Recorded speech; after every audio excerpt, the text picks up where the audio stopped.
Whew. Live. Let's see. Let's go ahead and kick this show off. I'm back solo, guys. I'm back solo. Holy shit. Let's get this going. Here we go.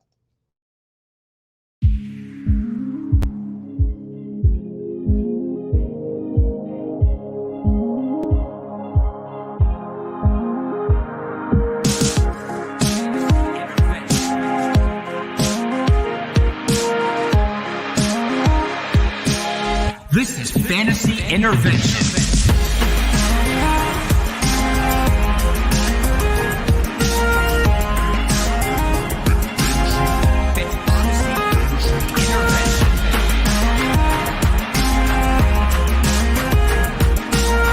Now here to intervene with your fantasy life, Chase Vernon.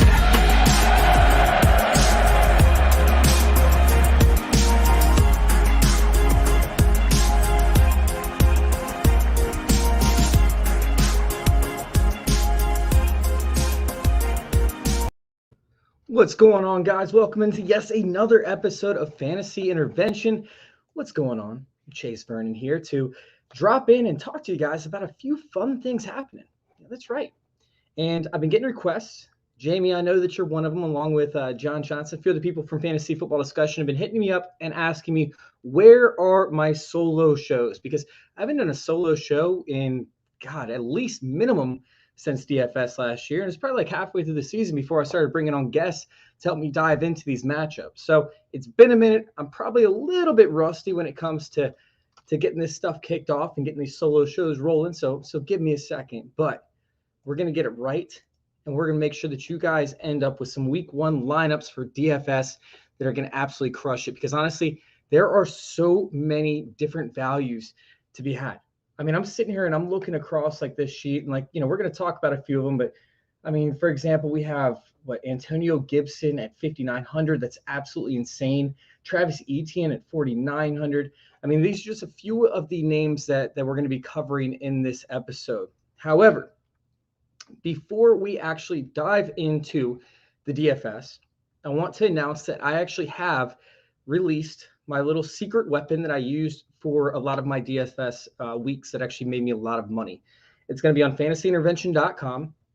If you go on there, you can type fantasyintervention.com/the-DOCE Score. I'm actually going to get it up there, and I'm going to get a little place for it up at the top on the menu bar. But it's the DOCE Score, which is essentially the dump-off containment efficiency score.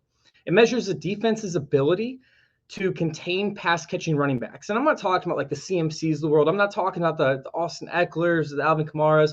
We already know that they're going to get theirs, right? We already know the defenses are going to struggle to stop them. However, if you sit there and you look at some of the weeks, like when we played, or when Arizona, I believe in week 9, right? Week 8, I believe Kenyon Drake was coming off a massive week. I want to say it was a Monday Night Performance, something along those lines. And everybody hopped on the Kenyon Drake train. Guess what? I think it was Seattle. Seattle does really, really poorly up against pass-catching running backs. Meanwhile, they're stout up the middle. I believe the Seahawks were 6th or 7th in yards per rush allowed to the opposing running backs. Meanwhile, they let receivers just catch the ball all over them.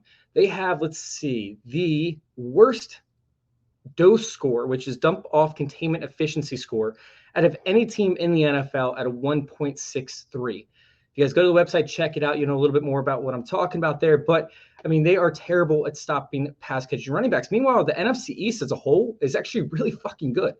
The NFC East as a whole, Dallas, namely, is the best team in the NFL when it comes to the DOCE score. You couldn't pass on them. And we saw J.D. McKissic get hot at certain parts of the season, and everybody wanted to go with J.D. McKissic up against Dallas. Guess what? If you played J.D. McKissic, you wasted your money because their DOCE score is absolutely phenomenal, and they stopped pass-catching running backs on a regular basis. So if you guys go to fantasyintervention.com/the-DOCE-score, and like I said, I'm going to get an actual menu set in so you guys won't have as difficult of a time discovering this. But once I get that all placed in, you guys can go check out the DOCE scores and see which pass-catching running backs you're going to want to play from week to week. But let's go ahead and dive into this. Let's go ahead and check things out because guess what? Week 1 is coming up and DraftKings released They gave us a little bit of a tease. They released their pricing for the week 1 Millie Maker lineups, along with other ones as well. DFS is almost here, baby. It's almost here. Get excited. Get excited. I am so excited for DFS. But no, I had to sit there and I had to dive into the pricing. And like I said, I mean, your first couple weeks, it's almost like a moderate level type pricing. You know, they're not going to range anybody too high. I mean, I remember, what was it, 2019? It took them like 8 weeks to get Christian McCaffrey up to like 10K, right? He was sitting there like at like 7K, and they got him up to like 8K, and then he hovered around like 85, and then they started raising him up right around week 8 or so. So sitting there and looking at it, some of these players actually do have a ton of upside, namely like the rookie wide receivers, especially, that actually have a ton of potential to make you a lot of money. And week 1 is actually probably most likely the hardest week to actually play DFS because you have so many different variants. You know, what formations are they going to run? Did they show us anything in preseason? But if you ended up playing week 1 for 2020, there is nothing as difficult as that. So getting past that and being able to look at week 1 and having a preseason, having more training camps with exposure from beat reporters, it is a whole entire different game changer. And I am so stoked and so ready to like actually dive into it. Oh man, is this Axel? Is this Axel in the chat asking where my pants are? Dude, I haven't seen you forever. I'm actually wearing pants today, man. I'm sorry to disappoint you. It's one of the few times. If it was a little bit earlier in the day, I might not be wearing pants. But big shout out to Fantasy Football Discussion on Facebook. We now have 25,000. That's right, 25,000 active members on Fantasy Football Discussion on Facebook. Go check it out. So typically, when you go to build lineups, right, you want to try and start out with stacks, of course. And when we sit there and we look at the stacks from last season, I believe it was like over the first 8 weeks, almost every single team ended up having a stack. In fact, the only lineup that did not win, or that won the Millie Maker, that did not have a quarterback who ended up having a stack, I believe was Taysom Hill in week 11, along with possibly one other one, which I'm going to dive into. But we want these quarterbacks to be throwing touchdowns, right? And when these quarterbacks throwing touchdowns, you have to have receivers who catch touchdowns. So typically when you have these stacks, which I'm going to go to here in a second, you're going to end up having correlative effects of having your quarterback scoring points and your wide receiver scoring points. But when the quarterbacks are throwing these touchdowns, right, every single week outside of the Taysom Hill week in week 11, once again, that was the only week where a touchdown didn't throw or run for 3 touchdowns as a whole. So you want your quarterback scoring points. You want them getting touchdowns. I don't care about the yards. I don't care about your 300-yard bonus, because guess what? A touchdown is worth 6. So if they're sitting there in better field positions, right, if their defense is forcing turnovers, if they're putting them in positions to win, yeah, it could end up being a blowout as to where your quarterback only has to throw 2 touchdowns, but I'll take the chance that they actually have the opportunity to throw a touchdown over not. When we sit there and we look at, single quarterback leagues, right, you don't need them to score multiple times in order for you to accrue value, because the loss of points isn't that big. For DFS, if you're playing in these big contests, you need your quarterback to go off. It is completely pointless half the time to be playing these lower end quarterbacks who are 5K or less. I mean, when you sit there and you look at it, you got to go with the matchups. The only top defense that a winning Millie Maker lineup for the quarterback position faced, and I'm saying top defense very loosely because Tampa Bay was mediocre, but it was Tampa Bay. I mean, when we sit there and we look at like the Vikings, the Jets, the Cardinals, the Falcons, they were actually up there when the quarterbacks faced these teams multiple different times for the Millie Maker winners. So we want to target certain defenses that are allowing these touchdowns for the quarterback position. And once again, don't go bargain basement shopping. There were only 2 quarterbacks who were cheaper than $5,800 who actually won the Millie Maker lineups for him. You want to make sure that you're actually shooting for the moon when it comes to these quarterback positions. Now, let's go ahead and go with these stacks, right? Let's go ahead and slide over to the stacks, because the wide receiver position is very similar to the quarterback. You got to pay up from time to time. There was only 1 week in the entire season for 2020 where the Millie Maker lineup didn't have at least one receiver over 6,500. The reality is with these quarterbacks, right? I mean, with these wide receivers who are more expensive, they are more reliable up front. They guarantee you more touchdowns, and typically they're connected to the better quarterbacks as well. I want reliability and I want consistency when I'm paying up for the wide receivers, and you need to have that player in your lineup. When it comes to, let's see, the cheaper options, I mean, sure, these cheaper options can absolutely 100% go off. I mean, Marvin Jones was one of them. We saw some great weeks out of like Donovan Peoples-Jones, but Andy Isabella won me money one week. But sitting there and trying to rely on these lower end guys just because you want to go with 2 top tier running backs, you're pretty much burning money to an extent. I mean, you're talking about hitting on 3 wide receiver spots, right? And then possibly a flex spot, because if you're paying up for the running back position, you're paying up for the quarterback positions, then chances are you're going to have to get a player that is less than 4,000, and that's where the running back's minimum floor is. So if you sit there and you look at it, you're going to be having to hit on 4 separate wide receivers, or let's just say pass catchers as a whole, in terms of the tight end position being included that. So I'm sitting there and I'm loving like the possibility of, pairing your Devontae Adams up, right? And stacking him along with Aaron Rodgers, following that up with a Jamal Williams at 4,000 and paying down at one of the running back positions instead of paying up at 2 running back positions. We sat there and we actually saw results from that multiple times, just as often as we saw results from 2 tight ends being played in your lineup, one in the flex, one at the tight end spot. Another one of the examples could have been Russell Wilson, DK Metcalf, and DJ Dallas, right, in week 8. So balancing top shelf price receivers with scoring threats, and then also having their running backs play a role in it. If you have a running back who is slightly down, it can end up playing out for you, especially if a team ends up going up big up against another team and it's a blowout situation. And then you have the primary running back end up taking a spot on the bench by the 4th quarter. I believe it was something like 11 of the carries for Jamal Williams had, or it was 60%, whatever the case, came in that 4th quarter during a blowout win. When we look at the shootout possibilities, if you have the pass catchers with, great matchups, like we talked about with DJ Dallas in week 8, because he faced a team with a very, very low DOCE score, then we sit there and we look at the wins for that. So stacking, putting receivers in the flex is another strategy that obviously you can go with, but I need that one high-priced receiver to make sure that my lineup hits that ceiling. I like stacking that route, and that's the way that I'm going to go. If you sit there and you have a flex spot, or let's just say that your lineup ends up hitting close to the max expenditure, which for DraftKings is 50,000. Typically, by pivoting to a wide receiver that actually has the quarterback on the roster, can end up netting you a significant amount. I think there were just as many wins where you double stacked receivers and then you ended up having a stack for receiver with a high price receiver. And then you ended up having a low cost receiver that was on the other side of the field for the same team. Because guess what? That quarterback is throwing touchdowns. And if you end up getting a receiver that scores a touchdown with 20 yards and, 1 catch, obviously, that's going to end up paying off for you. And you're going to end up hitting that. Now, that's great for cash game, by the way. I want my wide receiver to be hitting 2-3 touchdowns if possible, 100 yards.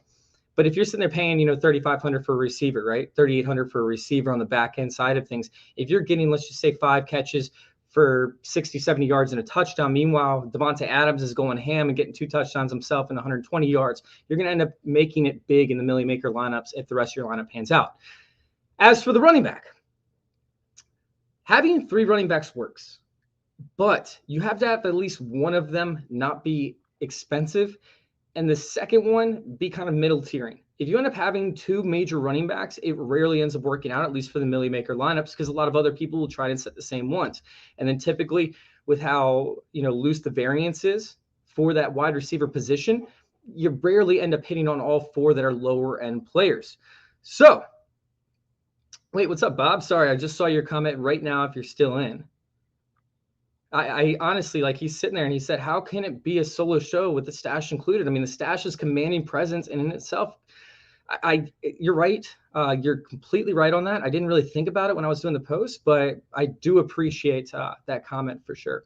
Now, as we sit there, we look at, let's see, the running back position.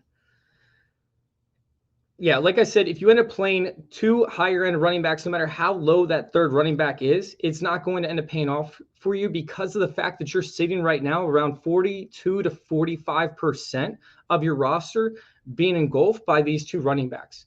So if you think that your roster can end up, supplanting itself supporting itself and getting 45% of the production that you're going to get from these running backs, then that's great. That's phenomenal. That's something that can end up cashing in for you. But typically, two running backs are not going to make up 45% of your points, especially if your lineup is going to the Millie Maker lineups. We're talking about 250 points that you're going to have to put up in order to win the Millie Maker.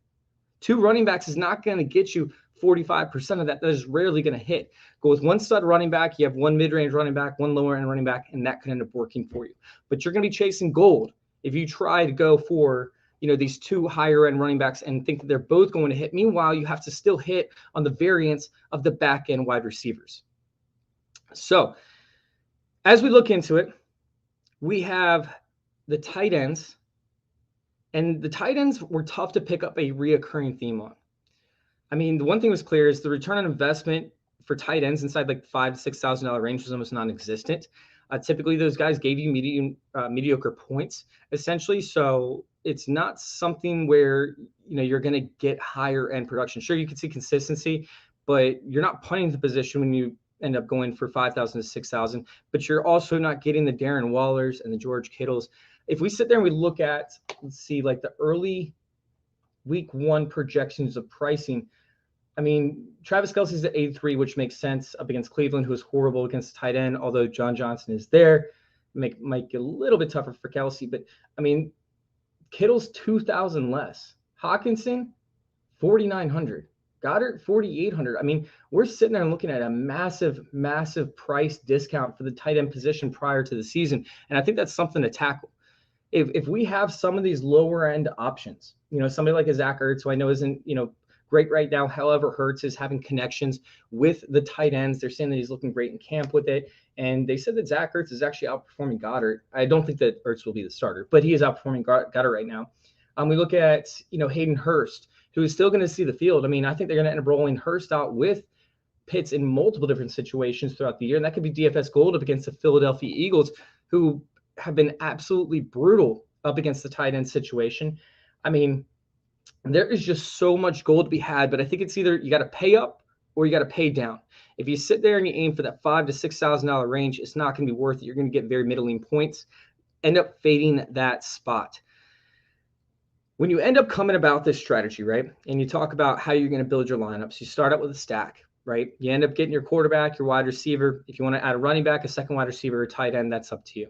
But finding that value and then stacking the running back with the defense ends up creating a base pay for you, right? The remaining amount should end up resulting in right around 5 or so K, maybe 5,500, even 6K if you go with a cheaper stack for the rest of your lineups.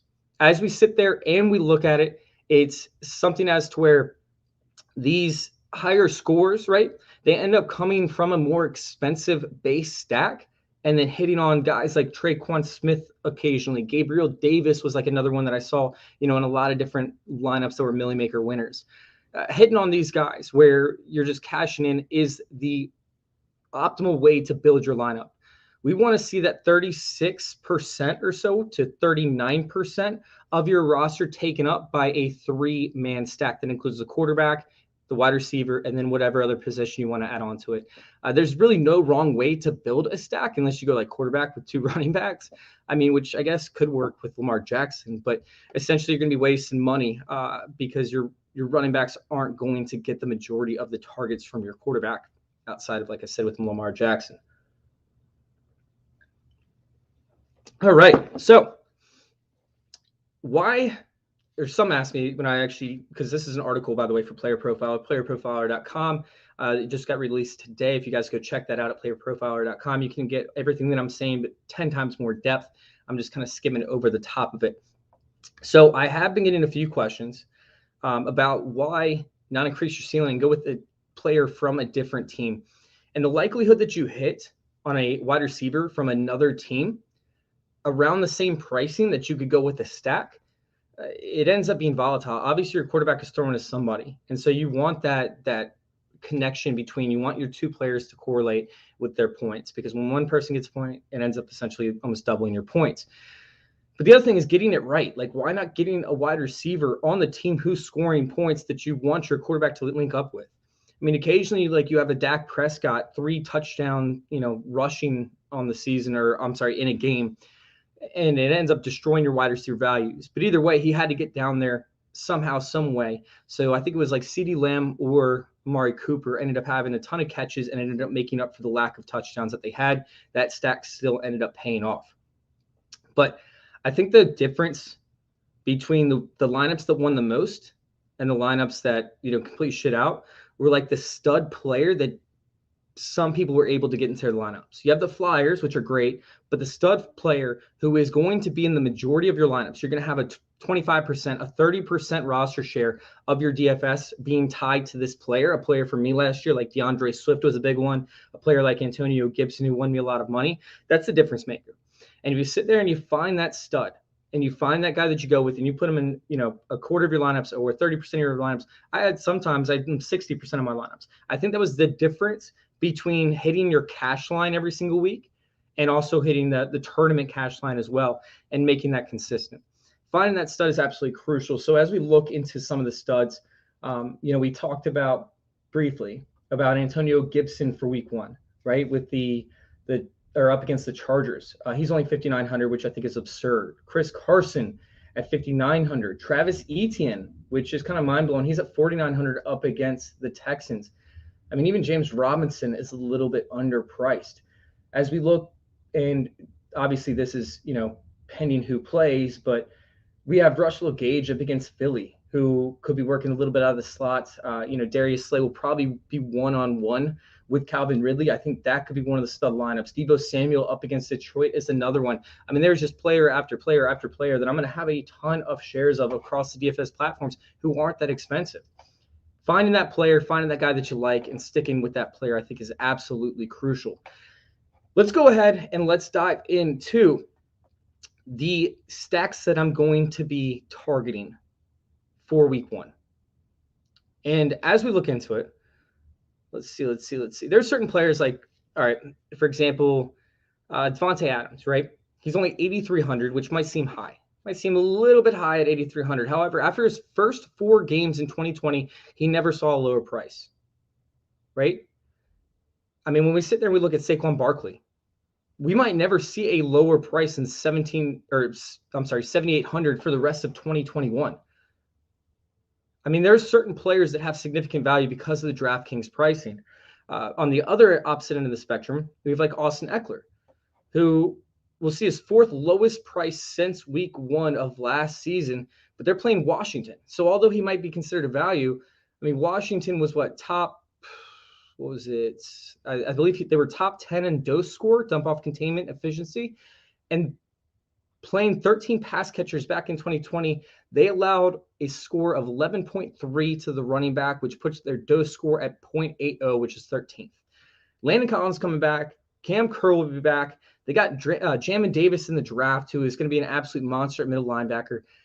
This defense should improve significantly, even more so than what we saw last season. And I think we're going to see a result in the DOCE score absolutely come up.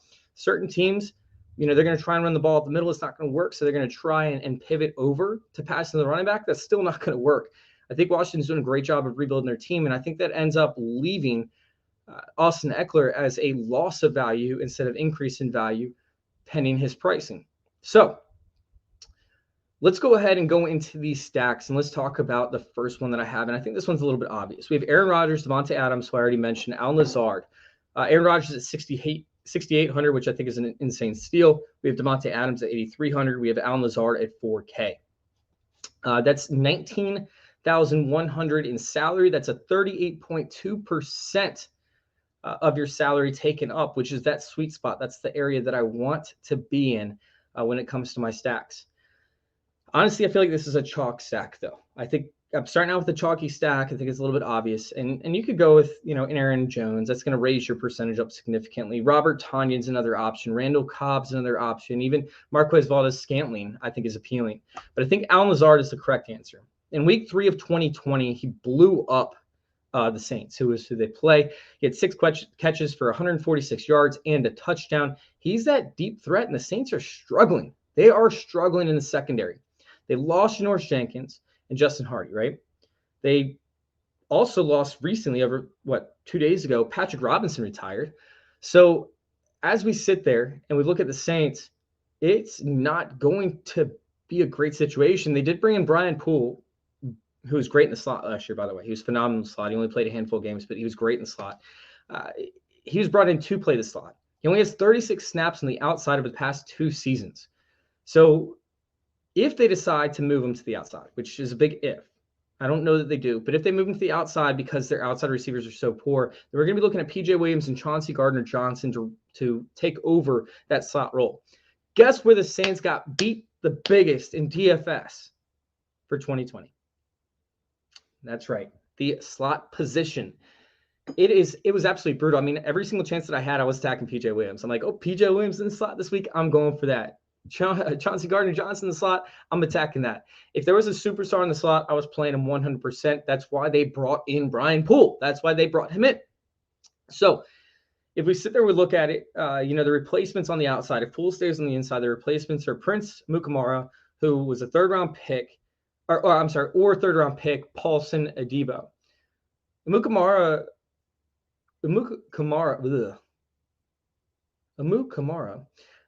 ended up spending half of 2020 on the Cardinals practice squad. Meanwhile, didn't spend barely any time, with any other team. I want to say it was like the Chargers, something like that he was on the practice squad with. It might have been the Raiders. It was the Raiders.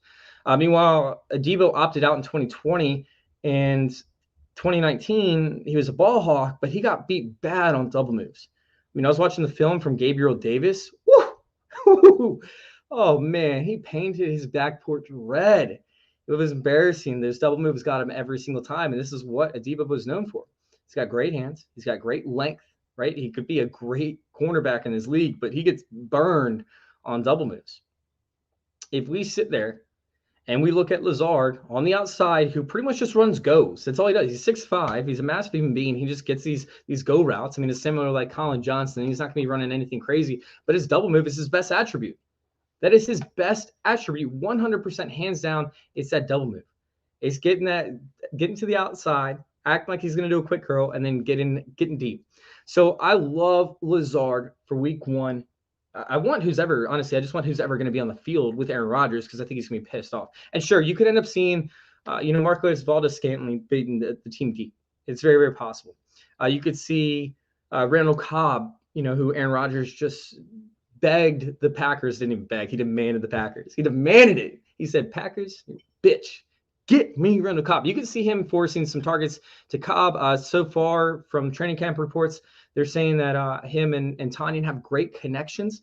So sure, there is a chance. There is a chance that he ends up going to another player, just like there's a chance that any quarterback goes to another player. But I want the player who's going to be on the field the most, who's going to see the most opportunity, and who could be faced up against Prince Mukamara and, or I should say Paulson Adebo.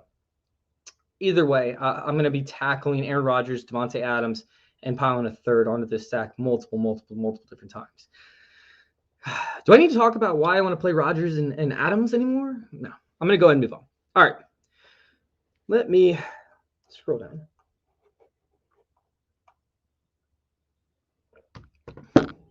All right. This one's a little bit less obvious, but it's still a lineup that I'm definitely going to be attacking. As we sit there and we look at, God, I need to stop saying that. As we sit there and look at, oh man, I need to strike that from my vocab. We have the Eagles up against the Atlanta Falcons. I need to get that over under, but that's gonna be a high scoring game for sure. I mean, Atlanta's defense was brutal. They're bringing back almost the same defense. Sure, they added on a couple extra players and they're getting healthier. I want to say they added Dante Fowler, right? But, and oh, by the way, the biggest acquisition of the entire offseason for any team when it comes to significant jump is either Dan Quinn, which is the former, head coach of the Falcons, going over to the Cowboys, or Dean Pease going to the Falcons as their defensive coordinator. He's retired twice. He comes back. They dominate on defense for whatever team he ends up coaching. Now he's with the Falcons, and they could end up getting a lot better, but they're not going to get better immediately. It's not going to happen overnight.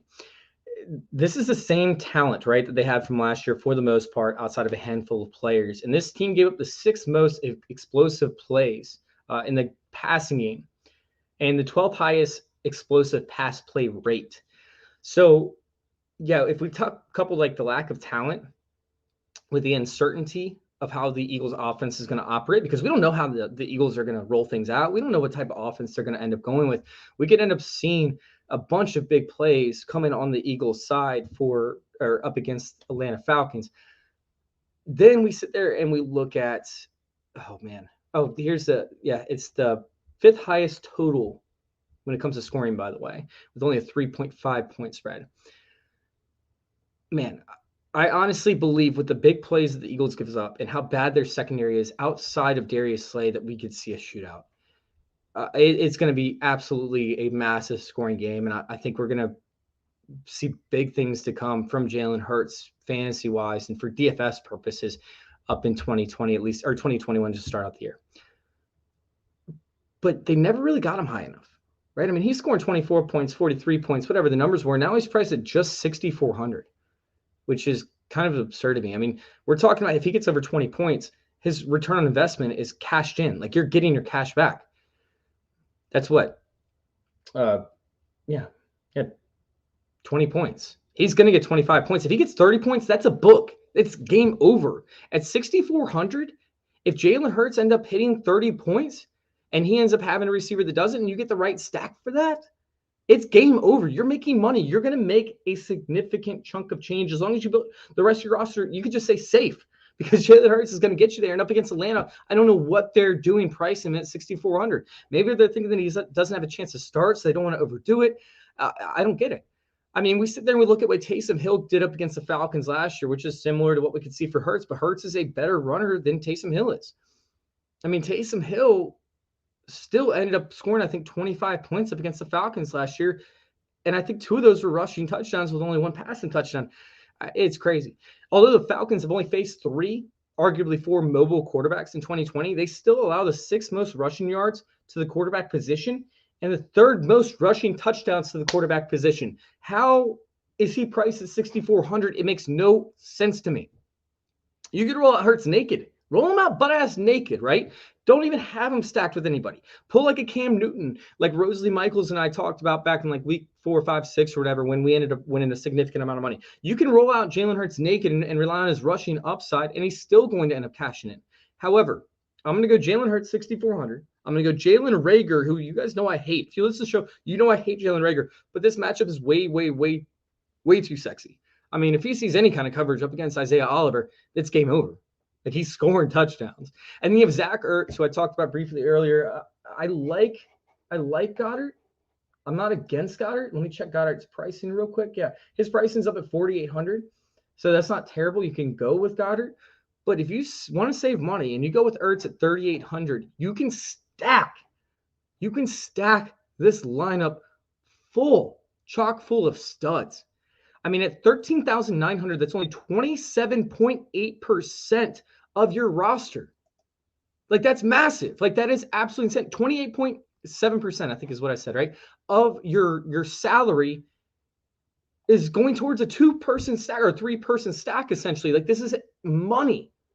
This is going to be probably my most played DFS stack of the entire week 1. And I don't even like Jalen Hurts. I don't, but he puts up fantasy points, which is so sexy.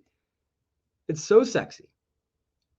I'm guessing, I mean, and by the way, they did add Dante Fowler, which I mentioned earlier. Dante Fowler could force him out of the pocket and to run more often, which means more fantasy points. This is amazing. And I am very, very excited for this stack to work out. Now, you could go to Devonta Smith, who's injured right now. That's very possible. But rookie wide receivers outside of 2019 don't have a great track record of producing week 1 fantasy points, like, at all. I think they had, outside, I think it was Marquise Brown. It was Terry McLaurin. Was one other player outside of the 2019 year. I think there's only one other year where they had like a wide receiver, even 2 or a top 15 wide receiver for DFS. Anyways, sitting there and looking at it, you could end up going at Goddard. You could target Goddard. You could target Zach Ertz.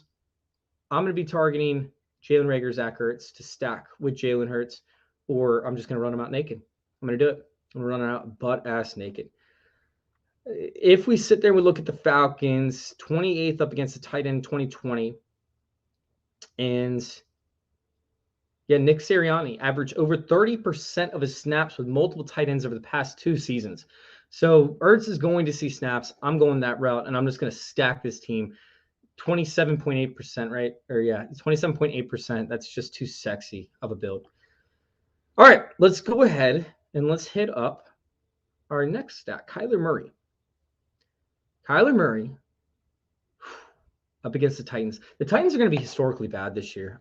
Maybe not historically bad. The Titans are going to be a great defense to target in DFS this upcoming season, pending the Bills, because the Titans, they ended up improving their front seven to an extent, but their secondary is absolutely just demolished right now. Running backs aren't going to be able to run against them, but you're going to be able to pass. They're literally going to funnel passes to the wide receivers time and time and time again. And I am all here for it. I am so here for it because we're going to sit there and we're going to see an offensive explosion on the other side of things from Ryan Tannehill, right? Tannehill, Julio Jones, A.J. Brown, Dynasty wide receiver 1. That's right. We're going to see a massive, massive upside explosion over there, and I am so here for it. But I'm going to be targeting the Titans defense this upcoming week.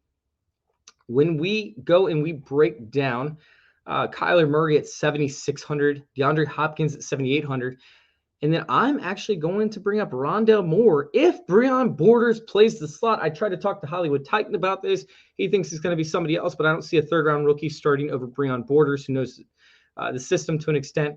At 3,000, Rondale Moore is an absolute steal. He's a steal. He's going to see 10 targets this game. I'm telling you. Listen, the Cardinals don't want to play the run. Meanwhile, they ended up improving their passing game. Cliff Kingsbury is going to attempt pass after pass after pass after pass. They're going to throw the ball 40 damn times a game, minimum. Like minimum 40 times a game. I'm telling you guys, this is a locked and loaded lineup right here. Just as many shares that I'm going to have of Jalen Hurts, I'm going to have of Kyler Murray and the rest of this stack if Breon Borders plays the slot. Their salary ends up equaling out to $18,400 for 36.8% of your salary. That's right, 36.8%, that sweet spot that we were talking about, that sexy, sexy, sexy sweet spot of salary percentage going to your stack. Let's go. Let's go. We're sitting there, we're looking at the Titans, right? And the Titans lost 11 defensive players to free agency. 5 of them were starters. They added Janoris Jenkins. They brought in Bud Dupree. They drafted Caleb Farley. But when we sit there and we look at a very similar result for certain teams, we see the Vikings. The Vikings were top 5 like 3 years in a row on defense, or at least up against the pass. Then we saw their defensive front seven get older, and we saw their defensive backs get hurt a whole bunch. It's almost the same exact situation as we saw with Malcolm Butler, Adoree Jackson, the dude Logan Ryan. As we sit there and we look at certain players like this, the Titans defense is going to regress. It's just going to be a natural, form of that.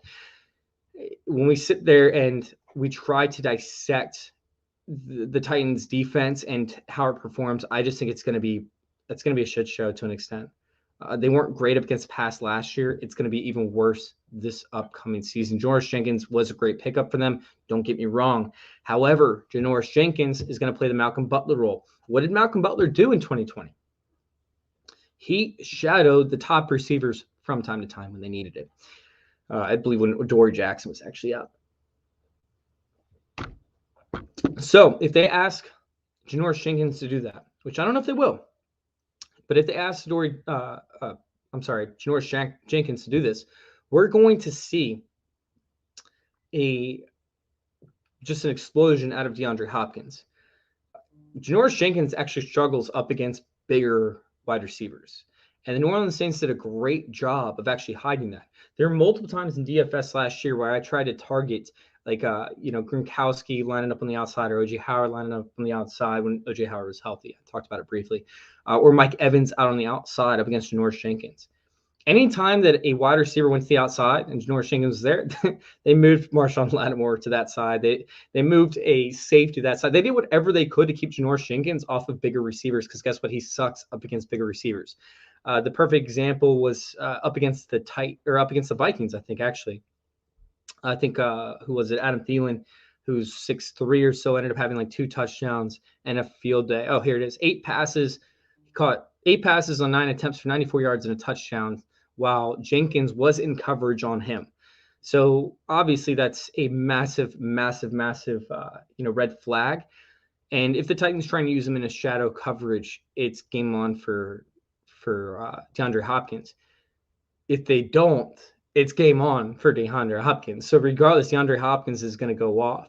My concern is that Janoris Jenkins might move to the slot, which I don't think happens, and Rondale Moore gets taken out. But Rondale Moore is impressing in camp. He is looking so sexy. And I'm very convinced that that's going to be a massive, massive play throughout the season for DFS, because I don't know if his pricing is ever going to get there. The way that DraftKings works is they have to work up the pricing. They don't just jump it overnight because somebody had a good game. So over the first 8 or so weeks of the season, we might see a very steady increase, but slowly developing salary for Rondale Moore. And I think that Rondale Moore could absolutely melt faces in DFS this upcoming season. I'm going to be targeting Rondale Moore on multiple occasions, but it's going to start in week 1 with this stack. This stack is pure sex. And hell, if you want to run it back with Derrick Henry, do it. If you want to run it back with Brown, do it. I love pretty much this entire matchup. And I don't remember what Vegas had the scoring at for over-under, but it's going to be over. It is going to be over. Mentioning Breon Borders, if he ends up lining up against Moore, right? Moore had 4.37, which is 95th percentile speed, 135.3, which is 96% percentile burst score, a 10.78, 94th percentile, what was that? Agility score, and a 10.18, 10.18, 73rd percentile catch radius. Borders is not athletic. He's going to be dust. And although he was serviceable last year, this is going to be fire. 3 rookie wide receivers, like we talked about, had over 100 yards receiving in their first game. Brown, right? Marquise Brown stole the day with 30.7 fantasy points. I think that's what we're looking at with Rondale Moore in week 1. I think he's going to smash faces. And people are sleeping on how bad this Titan defense is going to be. Stack it and put all your money into it. That and the Hurts one. All right. And a contrarian week 1 Millie Maker stack. This is the one that nobody thinks is going to happen, but could have happened. We got a revenge game. And no, I don't buy into revenge games. I'm just slightly kidding. I don't buy into revenge games, but Sam Darnold, 5K is a steal. And I don't pay, you guys heard me, I don't pay down at quarterbacks very often. I don't like the bargain basement shopping. It very rarely results in a win. But 5K for Sam Darnold. And then I need to see the preseason slot snaps, excuse me. We have DJ Moore and Terrace Marshall. I believe DJ Moore should play the slot. If he doesn't, I'm going to be very, very disappointed because he's not great on the outside. He's just not. And I love DJ Moore. But, I mean, everything from his catch percentage, his contested catches, everything dropped when he played on the outside this past year as a deep threat. It is not meant to be. Meanwhile, Terrace Marshall is meant to be that deep threat who can actually, play that body control. But DJ Moore, if he plays in the slot, I'm smashing the go, right? We have Sam Darnold at 5K, DJ Moore at 6,100, Christian McCaffrey at 9,500. That is kind of expensive. It takes up 41.2% of your cap. I don't love that aspect of things, but I don't hate it either. It's barely outside of that sweet spot. Typically, when you get north of like 40% tied into one stack, the rest of the roster becomes somewhat volatile. So you have to play that stack like 100 times and find the right combination of players. These lower end guys, they're going to make your roster work. So like I said, I don't like doing that. You're going to spend a lot of money and you're going to burn a lot of money doing that. And it's very low percentage chance of winning because those lower end guys are really going to get you there. But I do think that this contrarian stack works. I do. I think it works 100%. If this game hits below 50 total points, the lineup is done. It does not work, but I don't think that's going to be the case. Regardless of it, if it is or not, DJ Moore in the slot, if he's playing, he's going to be starting almost every single lineup of mine. That's my stud. I talked about studs earlier. That's my stud right there. When we sit there, I'm not going to say it. I almost said it. Jacob, I almost said it. I'm not going to say it.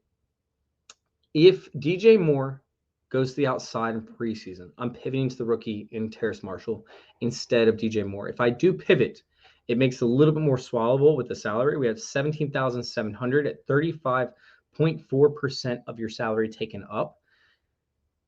But yeah, the Jets are surprisingly good at not allowing deep passes.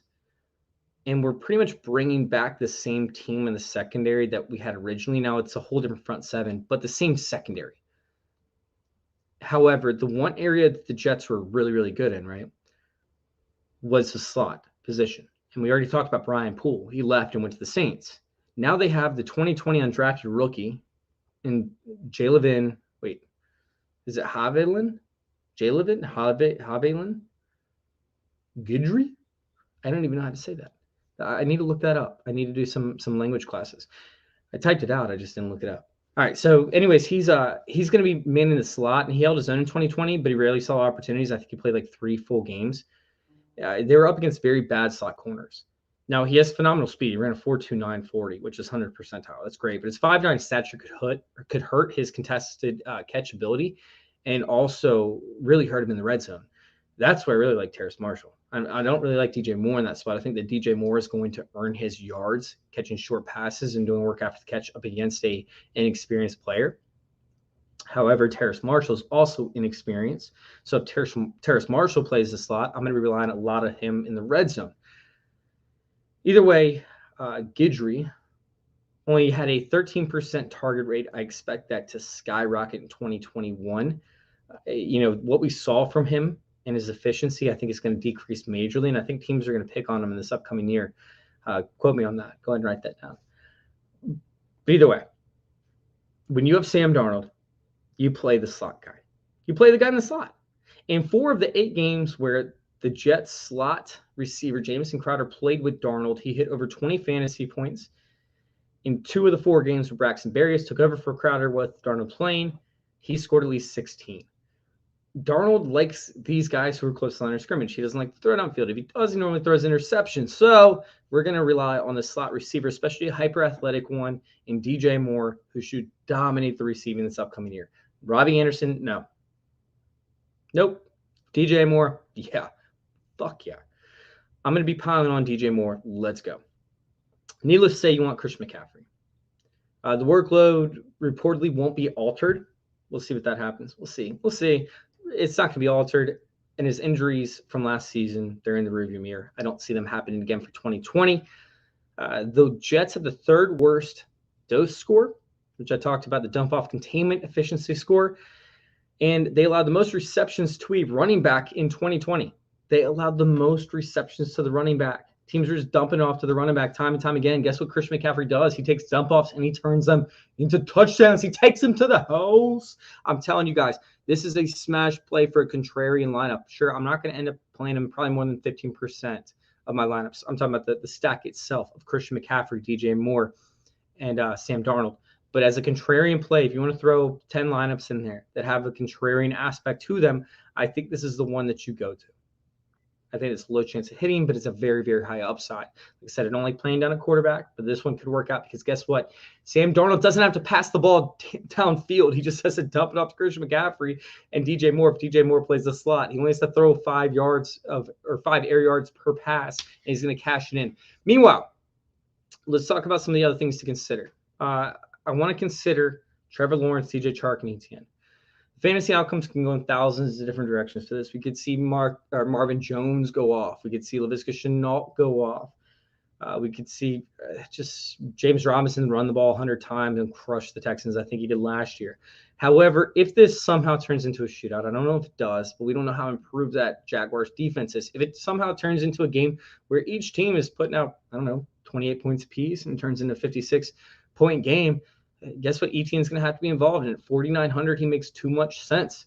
DJ Chark and Trevor Lawrence, we're talking about bombs on Baghdad, Outcast style, baby. We're talking about going to town, and we're talking about putting up major fantasy points. Now, the reason that I don't like this lineup and why I'm not going to talk much about it is because there's only two. Well, we'll say only one because I don't remember the other guy's name because he's so irrelevant. It happened in 1987. And it's like Rubert or something. But the only one that happened within the past 20 years or 30 years even was Cam Newton, where their first game of their career, they put up over 30 fantasy points. At 6,200, Trevor Lawrence has to put up at least 20 fantasy points to make money. But in a Millie Maker lineup, I don't want to trust on that. I think that I'm much rather go towards a non-rookie quarterback. I mean, even 25 points, I think there's only like a handful of players that would have put that up on DraftKings. For their first game of their professional career. Typically, coaches like to protect their rookie quarterbacks, especially when you have an average offensive line. But it still could happen. I wanted to throw that one out there. Keep an eye on DJ Chark and his recovery history. Keep an eye on Shenault. Chenault, for me, is more of a volume guy that has to see, 10 plus targets in order to be relevant for the Millie Maker lineup. Not relevant in fantasy as a whole, but for the Millie Maker lineup. So Chenault, I'm gonna fade slightly unless Chark is out. Excuse me.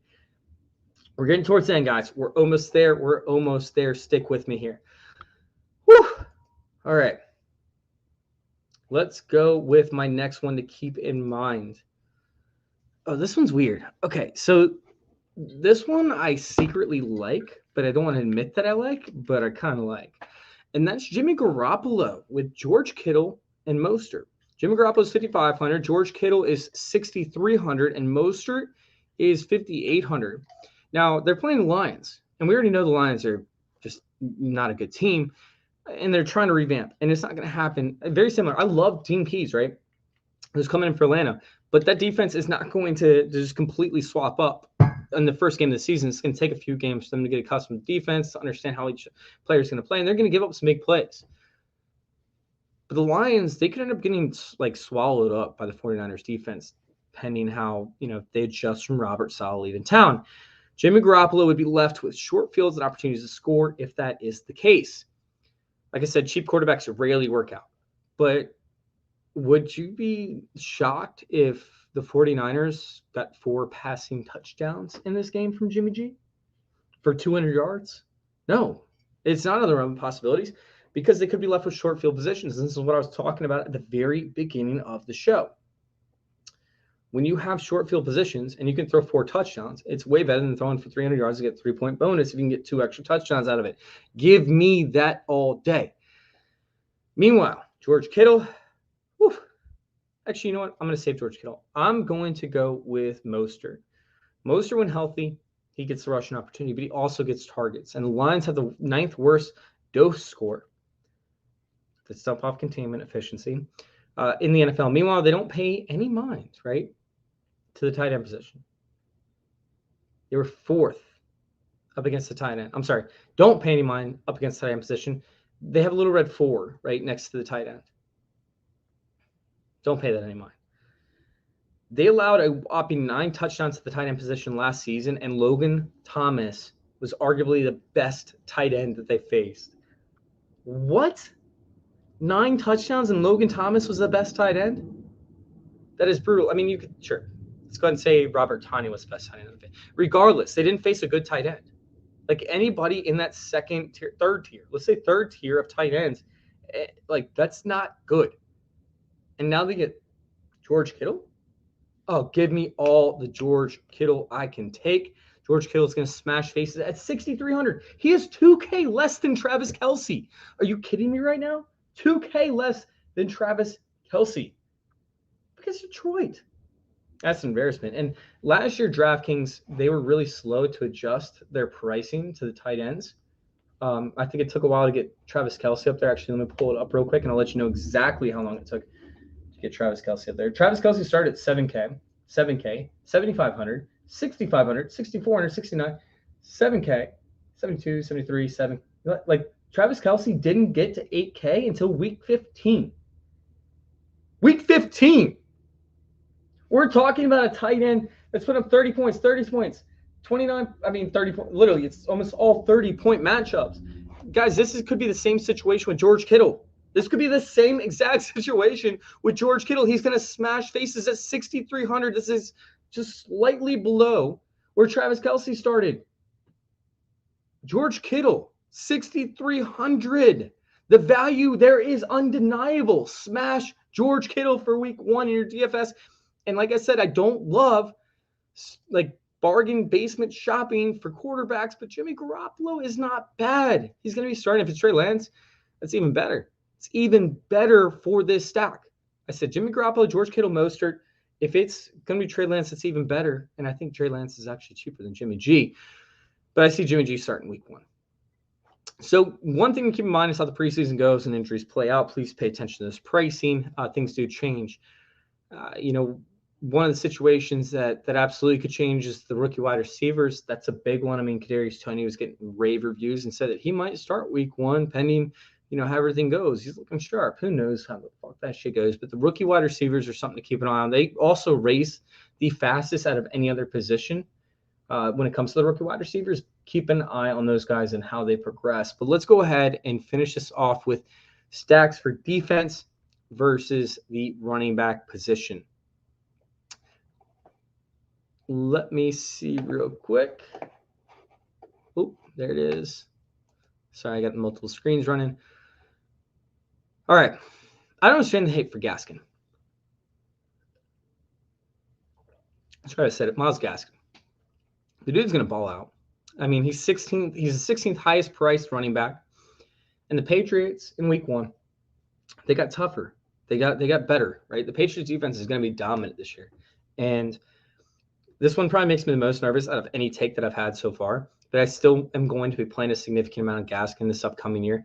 I mean, I think he's at like 6K or something along those lines, 62 maybe. I think it's 6. I just think he's too low priced. Let me see real quick. Yeah, he's at 6K.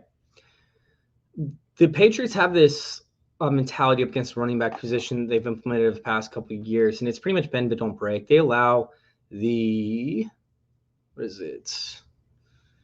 I believe they allow like the 7th or 8th most rushing yards per attempt. And yeah, so sorry about that. They allowed one of the most rushing yards per attempt to running backs. And they also allowed a handful of touchdowns to the running back position as well. They do a lot of stand-up defense that allows them to prevent deep ball opportunities and deep ball passes from happening to this to the secondary. Now, the secondary is better this year, right? They're getting back, what is it, Stephon Gilmore, I think, opted out last season. J.C. Jackson was 2nd in the NFL, to my knowledge, for interceptions. I think Xavier Howard was 1st. So trust me, like, they got a very good secondary. However, they still like to play this like stand-up type role as to where they kind of roll around who's going to blitz. Who's going to blitz? It's something like the Steelers did back a few years ago. So, like, as we break down, like, you know, which players we actually want to invest in, I think that Myles Gaskin is guaranteed points, but also has the upside. We see the Dolphins, they're able to turn the ball over constantly. We have Cam Newton, who likes to turn the ball over constantly and likes to not convert third downs. So with the Dolphins, who, by the way, were the highest scoring defense that's on this main slate from 2020, and they only got better.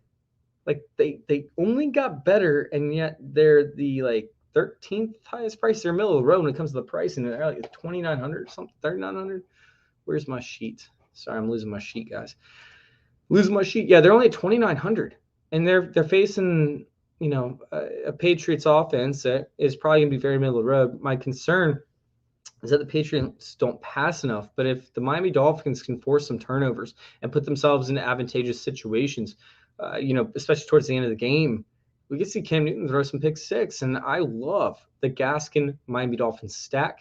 I think the stack is just a massive value overall. It's just too low price. Like, you know, I don't know that they're going to put up something like we saw from like the Bucks back when they played the Rams back a few years ago, when it was, you know, insanely high scoring game and the defense put up 25 fantasy points.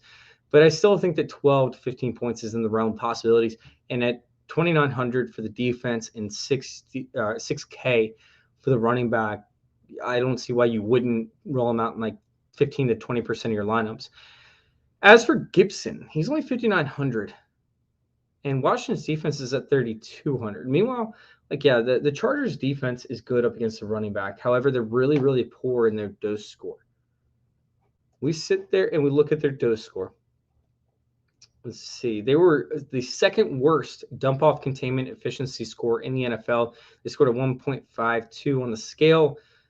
You know, the Seahawks 1.63, but the next closest one was the Jets at 1.33. The Chargers are almost historically bad at containing the satellite backs, and I know that's more of a J.D. McKissic storyline, but listen, like, Gibson was a wide receiver in college. He did not know how to pass block when coming into the NFL. So when he's hopping into this Washington offense without an offseason, without any contact, without knowing how to pass block, he's not going to get third downs. However, is J.D. McKissic a better pass catching running back than a wide receiver was? No, J.D. McKissic is not better. In fact, he was wildly like average. Like, he gave you a decent amount of yards after the catch. He gave you a decent amount of receptions. He had good hands. He's very reliable. But I do see Antonio Gibson taking over a major role in the passing game on third downs, and he is a smash play at 5,900. Like, he is going to get you massive points. And if there was any defense that I wouldn't want to stack with a running back in week 1 that has major value, it's going to be Antonio Gibson, and it's going to be the Washington football team. I know that Justin Herbert was good, but he didn't face a lot of great defenses last year.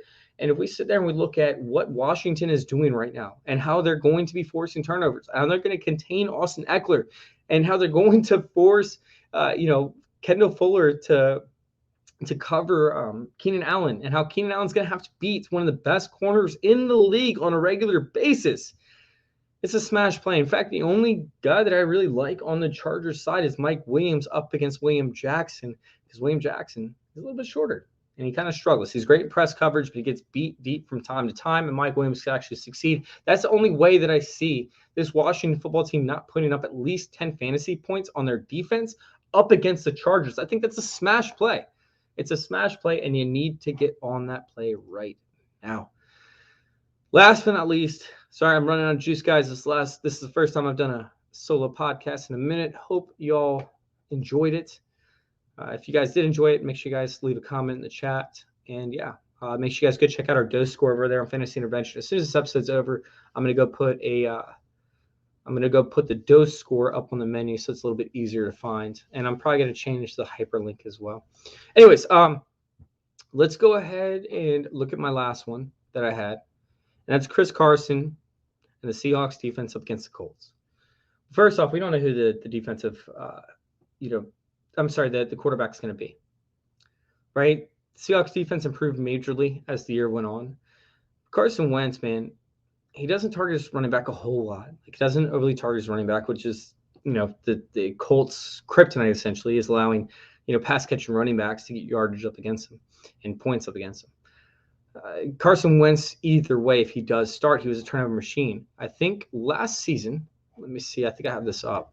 Interceptable passes. Carson Wentz played, 13 games last season? 12 games last season. He threw 30 interceptable passes and 42 dangerous plays, according to playerprofiler.com.